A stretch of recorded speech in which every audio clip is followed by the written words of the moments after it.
Ganpati Bappa Morya. The stories या माझ्या Marathi YouTube channel वरती जगभरातून बघणाऱ्या सगळ्या माझ्या माणसांचं मी अगदी मनाच्या कोपऱ्या कोपऱ्यातून स्वागत करते. चला तर मग सुरुवात करूयात आजच्या आपल्या द स्टोरीजला. ही एका फार महान शिल्पकाराबद्दलची लोककथा आहे. या शिल्पकाराने आपल्या जीवन कालामध्ये कित्येक अद्वितीय अशा कलाकृतींची निर्मिती केली. खूप खूप वर्षांपूर्वी भारतामध्ये एक अतिशय थोर वास्तुविशारद आणि शिल्पकार होऊन गेला. तो जैन धर्माचा गाढा अभ्यासक होता. त्याने जैन राजपुत्र असलेल्या आणि नंतर साधू झालेल्या बाहुबलीचा आणि त्याच्या शरीर रचनेचा खूप अभ्यास केला होता. त्याला बाहुबलीचा एक अतिशय मोठा पुतळा बनवायचा होता. मग तो वेलुरूच्या राजाची भेट घेण्यासाठी गेला. आपल्या मनात असलेल्या या उपक्रमाला समूर्त साकार करण्यासाठी त्याला राजाच्या परवानगीची तसेच आर्थिक मदतीची गरज होती. त्याने तयार केलेला आराखडा राजाला पसंत पडला. मग राजाने या उपक्रमासाठी त्याला थोडीशी जमीन देऊ केली. त्याचप्रमाणे या कामासाठी येणारा सर्व खर्च उचलण्याचे सुद्धा राजाने मान्य केलं. काही वर्षानंतर एका प्रचंड मोठ्या एकसंध पाषाणातून कोरण्यात आलेला बाहुबलीचा पुतळा एका नदीच्या काठी उभारण्यात आला. त्या पुतळ्याच्या चेहऱ्यावर हास्य विलसत होतं आणि त्याच्या मांड्यांवरून एक वेल वर चढत चाललेली दिसत होती. ही अद्वितीय सुंदर अशी कलाकृती पाहण्यासाठी दूरदेशीचे पर्यटक राज्याच्या राजधानीला भेट देऊ लागले. अरे वा, किती श्रद्धाळू आहे हा राजा, असं ते लोक पुतळ्याचं दर्शन घेतल्यानंतर म्हणत. बाहुबलीच्या या पुतळ्या इतका उंच आणि भव्य पूर्णाकृती पुतळा आम्ही आजवर पाहिला नव्हता. काय अवर्णनीय दृश्य आहे हे, असंही ते म्हणत असत. लोकांचे हे उद्गार ऐकून राजाची छाती गर्वाने फुलून येत असे. अखेर या शिल्पकाराचं सगळं काम संपलं आणि त्याची ते नगर सोडून परत जाण्याची वेळ आली. मग तो राजाला भेटायला गेला. दुसऱ्याच दिवशी आपण हे नगर सोडून जात असल्याची त्याने राजाला कल्पना दिली. आता उद्या सकाळीच हा शिल्पकार इथून निघून जाईल. त्याआधी मला त्याला एक चांगलीशी भेट दिली पाहिजे. राजा मनातल्या मनात विचार करत होता. मग अचानक एका विचाराने तो चिंताग्रस्त झाला. हा शिल्पकार अनन्यसाधारण प्रतिभेचा आहे. उद्या जर याने इतरत्र कुठे जाऊन यापेक्षाही भव्य, उंच आणि सुंदर असा पुतळा जर उभारला तर मग सर्वजण त्याच पुतळ्याच्या दर्शनासाठी धाव घेतील आणि माझा आणि माझ्या नगरीतला या पुतळ्याचा सर्वांनाच विसर पडेल. हे असलं काहीही करण्यापासून या शिल्पकाराला थांबवायलाच हवं.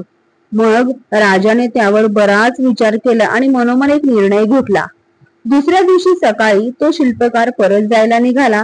त्यापूर्वी राजाचा निरोप घेण्यासाठी तो राजाच्या दरबारात आला. राजाने त्याचे मनापासून आभार मानले. तू माझ्या राजधानीमध्ये हा इतका सुंदर, अगदी एकमेव द्वितीय असा पुतळा निर्माण केला आहेस. त्यामुळे देशोदेशीचे लोक तो पाहण्यासाठी इकडे येतात. तुझ्यामुळे मला आणि माझ्या राज्याला खूप नाव मिळालं आहे आणि कीर्ती मिळालेली आहे, असं राजा त्याला म्हणाला. त्याने त्या शिल्पकाराला त्याची बिदागी दिली. मग तो पुढे म्हणाला, आता मी तुला एक खास गोष्ट देणार आहे. तू जरा तुझा उजवा हात पुढे कर बघू.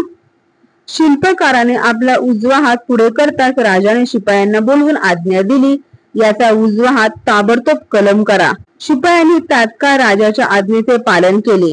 आता आपण शिल्पकाराचा उजवा हात तोडल्यामुळे इथून पुढे तो इतक्या सुंदर आणि भव्य पुतळ्याची निर्मिती करूच शकणार नाही, अशी राजाची धारणा होती. तो शिल्पकार वेदनेने तळमळू लागला. आजपर्यंतच्या आयुष्यामधले त्याने इतक्या भयंकर यातनांचा अनुभव कधीच घेतला नव्हता. वास्तविक अशा प्रकारचा आणखी एखादा पुतळा इतरत्र कुठे जाऊन निर्माण करण्याची त्याची अजिबातच महत्वाकांक्षा नव्हती. परंतु या घटनेनंतर मात्र त्या राजावर सूड उगवण्यासाठी त्याने याहून सुंदर असं शिल्प निर्माण करण्याचा मनोमन निश्चयच केला. त्या शिल्पकाराच्या जखमा काही दिवसांनी बऱ्या झाल्या. त्यानंतर तो जवळच्या करकला राज्यामध्ये गेला आणि त्याने तिथल्या राजाची भेट घेतली. तो राजाला म्हणाला, महाराज, मी तुम्हाला एक विनंती करायला आलो आहे. मी तुमच्या राज्यामध्ये बाहुबलीचा एक पुतळा बनवू इच्छितो. शेजारच्या राज्यातील बाहुबलीच्या पुतळ्यापेक्षा तो आकाराने अधिक मोठा, भव्य, दिव्य आणि अधिक सुंदर असेल. परंतु हे काम पूर्ण करण्यासाठी मला तुमचे आशीर्वाद लागतील. त्याचप्रमाणे तुमची आर्थिक मदत सुद्धा लागेल. त्याशिवाय मी ही गोष्ट साध्य करू शकणार नाही. तुम्ही कृपया माझ्या या विनंतीचा विचार करा. त्याचं बोलणं ऐकून तो राजा जरा साशंकपणे म्हणाला, पण तुम्हाला तर फक्त एकच हात आहे, मग असा पुतळा तुम्ही कसा काय बरं बनवणार? त्यावर तो शिल्पकार म्हणाला, महाराज, मला उजवा हात नसला तरी माझा डावा हात अजून शाबूत आहे. तुम्ही तुमच्या राज्यातील कुशल शिल्पकारांना आणि वास्तुविशारदांना माझ्या हाताखाली द्या. त्यांच्या मदतीने मी माझ्या आधीच्या कामापेक्षाही सरस असं काम करेन आणि कितीतरी भव्य दिव्य अशी कलाकृती निर्माण करेन, असं मी तुम्हाला वचन देतो. हे ऐकल्यावर तो राजा त्या शिल्पकाराला मदत करायला आनंदाने तयार झाला. त्यानंतर कित्येक वर्ष लोटली. कालांतराने करकला नगरामध्ये आजपर्यंतचा सर्वात सुंदर, सर्वात भव्य दिव्य असा बाहुबलीचा पुतळा उभा राहिला. देशोदेशीचे लोक हा पुतळा पाहण्यासाठी तिथे येऊ लागले.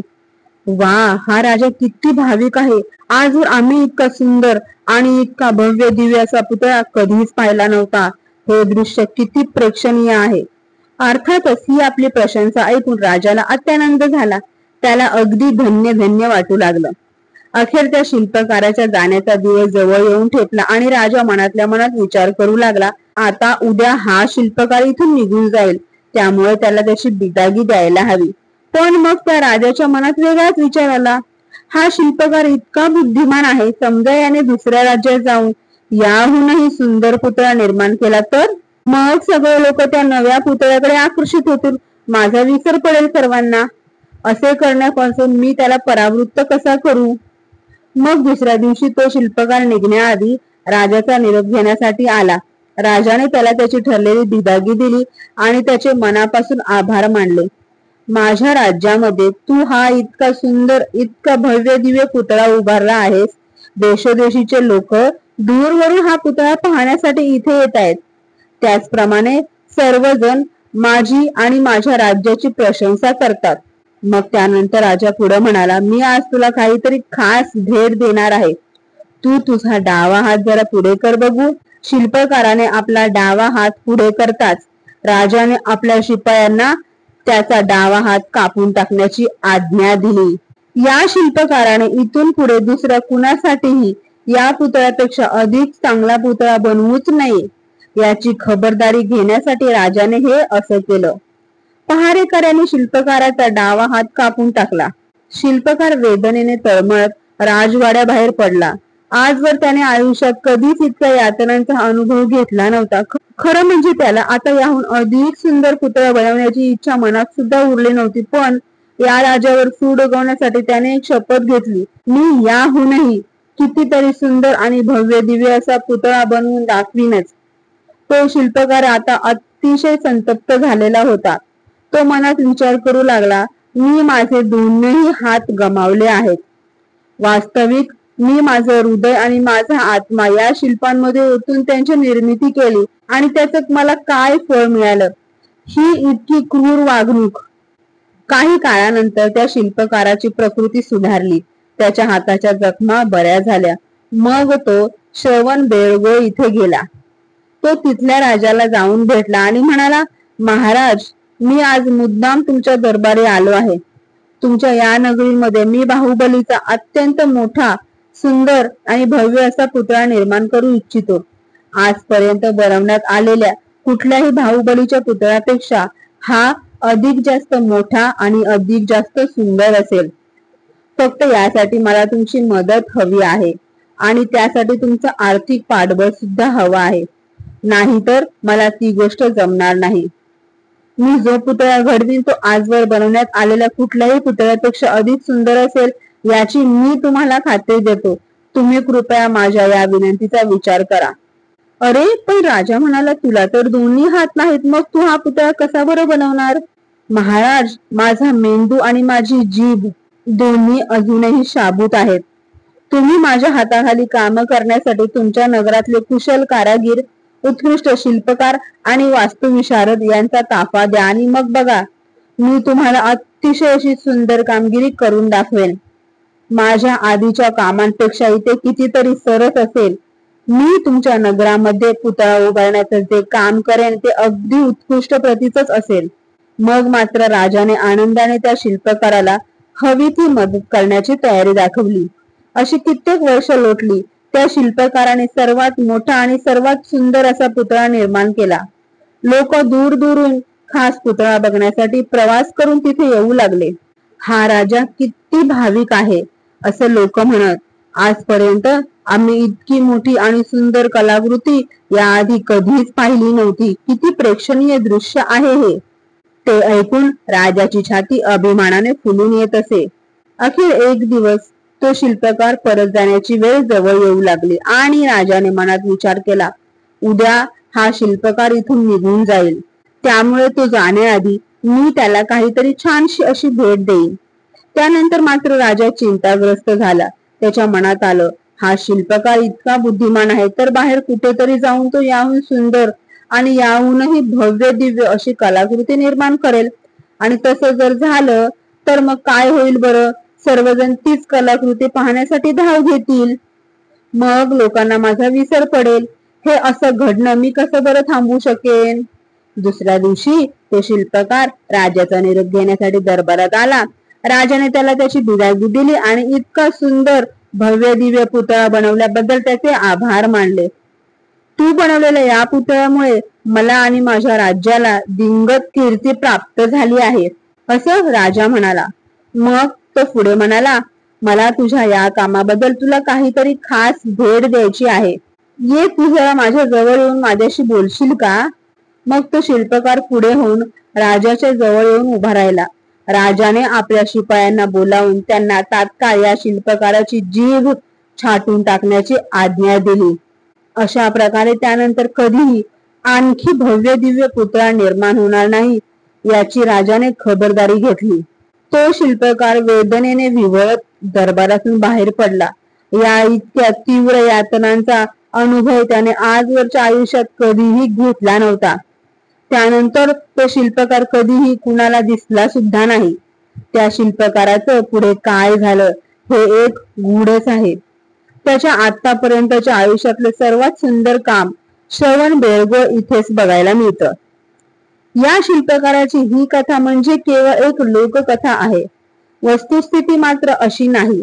कारण वेलुरू, करकला आणि श्रवण बेळगोळ इथले बाहुबलीचे पुतळे वेगवेगळ्या कालखंडातले असून ते त्या त्या कालखंडातल्या राजांनी बनवून घेतले होते. तर कशी वाटली माझी आजची 2 स्टोरीज कमेंट मध्ये कळवायला विसरू नका. आवडली असेल तर लाईक देखील करा. चॅनलवर नवीन आला असाल, गोष्टींमध्ये रस असेल तर 2 स्टोरीजला सबस्क्राईब करा. चला तर पुन्हा भेटूया पुढच्या आपल्या 2 स्टोरीज मध्ये. धन्यवाद.